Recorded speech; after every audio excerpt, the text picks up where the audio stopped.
You guys, when Brian was 13 years old, his dad brought him to Gracie Academy to sign up for jiu-jitsu. But you guys couldn't afford it back then, so what did your dad do without telling your mom? And be honest with him. He took out 1 year loan cash, paid it up front. There was no refunds, so my mom could not pick the money back up. And what did she say when she found out? She made him work double time, shift, double shift, everything, and basically made him pay all that money back. And he was on the doghouse for a year. So Martin did something legendary, and today we have Brian Ortega, where he is, what he's doing, in many ways because of that. But it got worse. At 16, you borrowed his truck. And talk about how this truck was his baby, No, be honest. 17 years old, you 17 borrowed years his old. baby. You got me my license. I know, I remember. He was at the DMV oh my fighting gosh. them to get my license. I had to go, oh, it was crazy to get Brian his license. But we got his license, and then what happened? I borrowed his truck.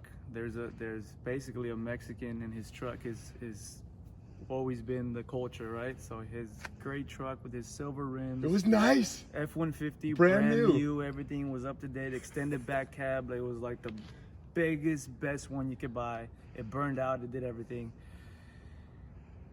Tell him, bro. You have to tell him. They have to know this. And then I crashed it into a brick wall, into a tree, and almost into a house. Fully totaled his dad's dream truck. This was it, you guys. I thought I was gonna die. I couldn't even believe it when I heard the story. But Brian comes in one day, he's like, yeah, the truck, remember the truck? Yeah, it's gone. Full total loss. The truck, my dad's truck. Yeah. So here we are, how many years later? How old are you now? 12 years later. 12 years later, Brian climbed the tree, hardworking man, and he has something very special. Brian, tell him what we have. We bought him a truck. You guys, come around, come check it out. Show us, Brian, show us what it is. We bought him the dopest one, the Rubicon, the Jeep Gladiator, the truck, so he can off-road. Look at the back, look at the bed All the right here. bells and whistles, everything. 35-inch tires on 17 rims, rhino lining, sensors, cameras, lights. You can off-road it, take it to Mexico, do whatever you want. The keys are still right there from the lot, the number that it was sitting in the lot. And Martin has no idea. No one has no idea. Tomorrow it's gonna go down, you guys. Martin's gonna get his truck back.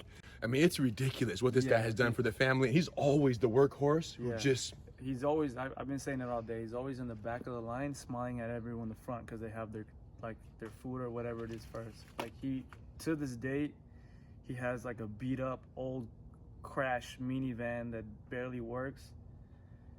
All the cars that have been his, he's given them to my sisters, to the family. So he's like always the selfless guy. And man, I can't wait to see his face, you guys. It's gonna be so crazy. This is so dope. If he cries, I'm gonna be so You're gonna cry too. I'm gonna cry. Llevaban para cambiarlos por drogas. Traía llantas de carreras con los rines bien cromados, motor grande ya arreglado. Pedro se sentía seguro, no hay federal de caminos que me alcance, te lo juro. No más un puño de tierra.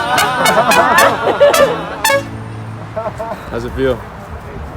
A debt well paid. The debt well paid.